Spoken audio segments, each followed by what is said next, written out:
A very good morning to you and welcome to the news at 7. I'm Iberi Ugonna. In the headlines this morning, Governor Obiano charges security agencies to protect public infrastructure against vandalization. Communities urged to sensitize youths against crime and social vices. INEC uncovers 1,100 dead persons' names in Adamawa voter register. And on the foreign scene this morning, flooding disrupts air traffic in Kuwait. And now details of the news. The state government has charged security agencies to take more proactive measures towards protecting public infrastructure. Governor Willie Obiano, who made the call during a one-day campaign on preservation and protection of public assets and critical infrastructure at Neni in Anocha local government area, organized by the National Orientation Agency, regretted that over 120 transformers in various communities and cities across the state have been vandalized. Governor Obiano, who was represented by his senior special assistant on power and domestic water development, Mr. Victor Meju, charged security agencies in the state to expedite action on preservation and protection of public infrastructure, pointing out that community leaders should also take the protection of government facilities domiciled in their areas as their responsibility. He disclosed that his government has donated over 400 brand new transformers to various communities in the state as part of measures towards boosting electricity supply, calling on communities that have not installed their transformer to do so immediately and charge the federal government to urgently set up a committee with the sole responsibility of replacing and maintaining vandalized assets, while commending the National Orientation Agency in the state for organizing the event. The governor also advocated the enactment of a bylaw on preservation and protection of public and community development infrastructure in the country, calling on the people to always expose the vandals who live among them. In an address, the State Director of the National Orientation Agency, Mr. Charles Warji, called on the people to always guard public assets around them, including schools, hospitals, transformers, and telecommunication equipment, among others. The President General of Neni Town Union, Chief Chukwudi Mbono, who was represented by the first Vice President of the Town Union, Chief John Uzezie, called for a collective effort in the preservation and protection of public infrastructure, advising the people to desist from making bonfires on the road and dumping of refuse inside water channels. Stakeholders in Anambra State have spoken against the ongoing misunderstanding at the legislative arm of government over the attempted impeachment attempt of the Speaker by some members of the Assembly. Correspondent Eji Kabana tells us more. The chairman, Anambra State Traditional Rulers Council, Igwe Alfred Achebe of Onitsha, called on the lawmakers to embrace peace and refrain from igniting the polity and causing political turmoil. Reacting to the impasse at his palace in Onitsha, Igwe Achebe described the incident as plots to scuttle the peace people of the state had been enjoying. He maintained that impeachment is a drastic action and should be the last resort after all efforts have failed. The royal father offered the platform of the State Traditional Rulers Council to help resolve differences, noting that the governor needs all the support to achieve his mandate and action plans. These are very difficult times, very challenging times for us in Anambra State and in the whole country. We've just finished our governorship election, and the governor has a mandate and he has a program, and he needs all the support to achieve all those programs in the 4 years that he's got to govern Anambra State before he hands over. In a similar development, members of the Anambra Association of Town Unions condemned the action, describing it as retrogressive. The national president of the association, Chief Alex Onukwe, commended the cordial relationship which had been existing between the executive and the legislative arms of government. He called on ABGA to act fast to resolve internal misgivings, to pacify aggrieved members, especially with the party primaries. He pledged solidarity for actions of the state government and institutions of governance in the state for peace and progress. ASAP uses this medium to call on the leadership of the All Progressives Grand Alliance, ABGA, the ruling party in Anambra State, to act fast with a view to resolving all such internal misgivings within the party, especially as it concerns the outcome of the just concluded primary elections in the state. Amalgamated Traders Association in the state, who spoke through its chairman, Chief Okudele Ezenwankwo, also pledged total support to the governor and the Speaker of the State House of Assembly, as according to them, due process was not followed in the purported impeachment, while emphasizing that the interests of Anambra citizens remain paramount. Chief Ezenwankwo asked the concerned members to maintain peace and tranquility existing in the state. We pledge our unalloyed and unwavering support to the leadership of State Assembly. The purported impeachment has failed because due process was not followed. Ejike Abana, ABS News. Meanwhile, the All Progressives Grand Alliance ABGA says it has suspended 3 members of the State House of Assembly for their involvement in the attempt impeachment saga on the floor of the House. Briefing newsmen at the party office in Awka, the state chairman of ABGA, Anambra Obi, said the suspension became necessary since the parties in the state is of the position that the attempted impeachment was not necessary. Ekwajide was at the briefing and completes the story. Suspended members are Honorables Hafod Oseke, Victor Koye, and Ikemu Zezie, who moved the motion to impeach the Speaker. Sir Norbert cautioned that problems during the just concluded party primaries is not enough reason to pull down the party, more so with the inauguration of a reconciliatory committee that is working hard to soothe frayed nerves. He reminded Ndibo that ABGA is not only a party but a movement for the actualization of Igbo agenda in the Nigerian polity. The state chairman urged all aggrieved members to shift their swords while assuring them that their grievances shall be addressed to the satisfaction of all. It's a wish of the party that all honorable members of ABGA behind this unfortunate plot should retrace their steps in the interest of the party. Be that as it may, the 3 leaders of the attempted impeachment saga, namely Honorable Ikem Uzozie, Barrister Hafod Oseke, and Honorable Victor Koye, are hereby suspended from the party, pending the time they will appear before the disciplinary committee of the party for further action. In Awka, Ekwajide, ABS News. The ECU Police Division has been inaugurated.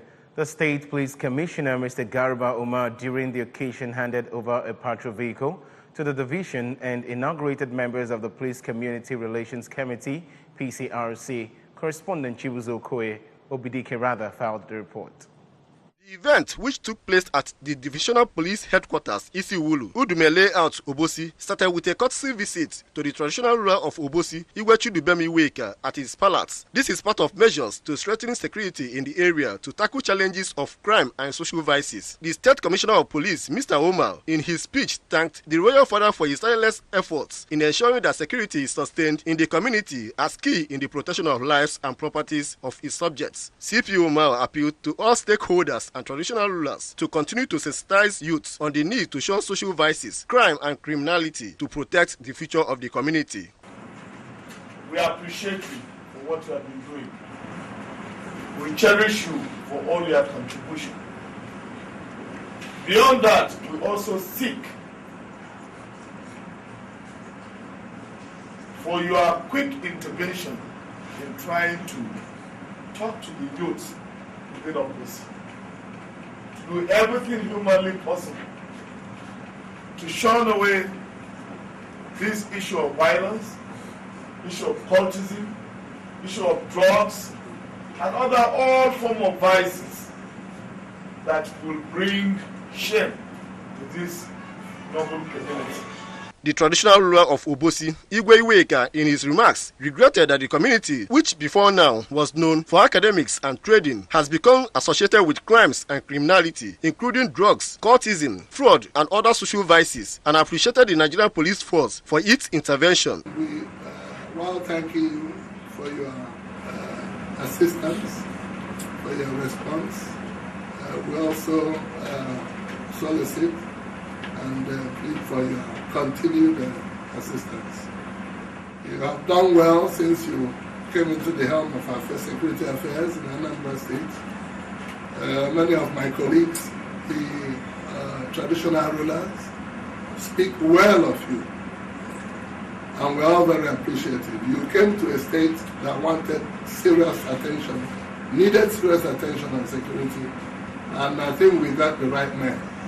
Earlier, the Divisional Police Officer, Isiwulu Division, SP Amadi Nneji, recorded the success stories of the division, including sustained effort to eliminate criminal activities in the area. Also speaking, the President General of Obosi, Deacon Ike Madibuosa, represented by Honorable Chris Uche, expressed delight with the initiative, noting that it will cope the security challenges in the community and pledged their unalloyed support to the police command. From Obosi, in the Idemili North local government area, Chibuzo Obidike, ABS News.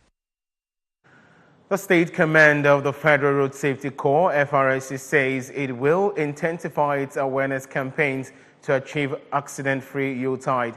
The Sector Commander of the Corps in the state, Mr. Sunday Ajayi, who disclosed this in August, said the command will take its awareness campaigns to churches, schools, mosques, and motor parks to enlighten motorists and other road users more on the need to obey traffic rules and regulations to save lives. The State Sector Commander of the Federal Road Safety Corps said that the agency will collaborate with other relevant agencies such as the Operation Clean and Healthy Anambra Ocha Brigade, Anambra State Management Agency ATMA, among others, to reduce accidents on the highways.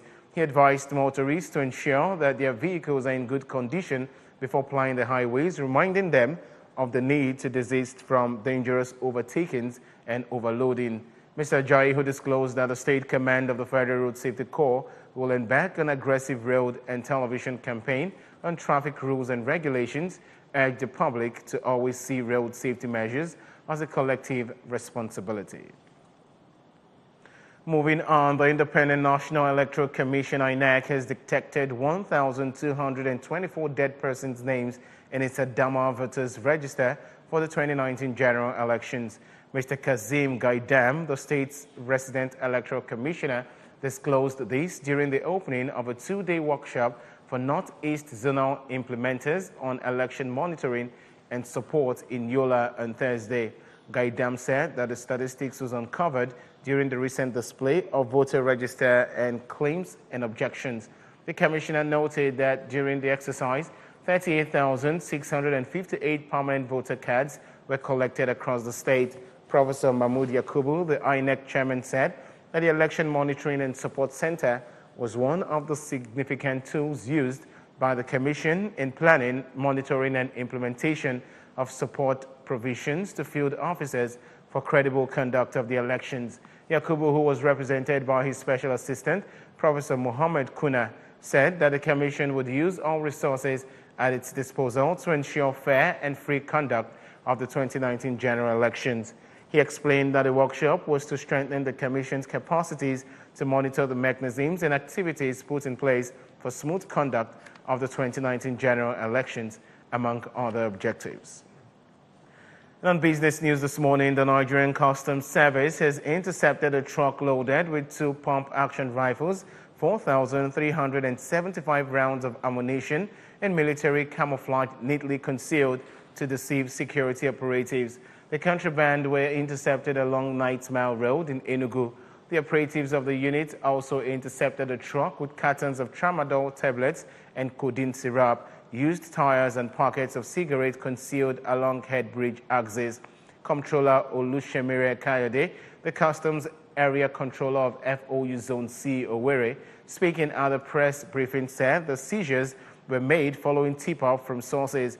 He also disclosed that over 150 bags of 50-kilogram rice were found concealed behind sacks of pan kernel in a truck intercepted on Aba Eleme axis. Comptroller Olushemire affirmed the dedication of his officers and men to ensure that smuggling is brought to a minimum in the zone and urged the public to support the fight against the menace.